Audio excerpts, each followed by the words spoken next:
Hello guys, my name is Rakesh Kumar and you guys are watching my YouTube channel. So let's start today's activity. आज हम the का use देखेंगे। The को the और दी कब बोलते हैं इसके बारे में हम जानेंगे।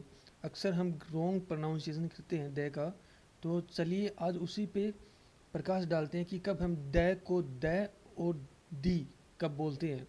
द को द और दी कब बोलते हैं, तो चलिए स्टार्ट करते हैं। तो देखिए फ्रेंड्स, यदि शब्द किसी वोवल साउंड से शुरू हो तो इसे दी बोलते हैं। यदि शब्द वो किसी वोवल साउंड से शुरू हो तो इसे दी बोलते हैं। जैसे दी एंड, दी एंड यानी दी के बाद देखिए ई आ रहा है। एंड के अंदर पहला जो वर्ड है वो ई है। ई क्या है? वोवल है। वोवल कौन कौन से होते हैं हमें अच्छे से पता है फ्रेंड्स। तो ए ई आई ओ यू, ये क्या है? सब वोवल है। तो वोवल 5 होते हैं, ए ई आई ओ यू।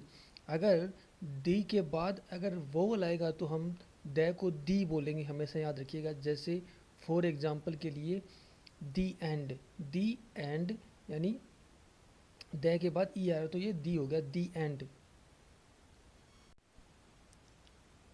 अगर द के बाद आने वाला शब्द किसी कांस्टेंट साउंड से शुरू हो तो इसे द बोलते हैं। अगर द के बाद आने वाला शब्द किसी कांस्टेंट साउंड से शुरू हो तो इसे द बोलते हैं।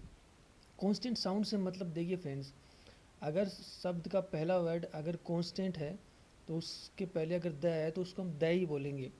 अगर पहला वर्ड अगर वोवल है तो हम उसको दी बोलेंगे, और पहला वर्ड अगर कांस्टेंट है तो हम उसे द बोलेंगे। तो इसको याद रखिएगा फ्रेंड्स। फॉर एग्जांपल द बाल, द बाल, दी को हम द बोल रहे हैं यहाँ पर क्योंकि बाल के अंदर पहला जो वर्ड बी है वो क्या है? कांस्टेंट है। तो हम यहाँ पर द को द ही बोलेंगे, द बाल। अगर यहाँ पर वोवल होता तो हम उसको दी बोलते। तो उसको याद रखिएगा फ्रेंड्स।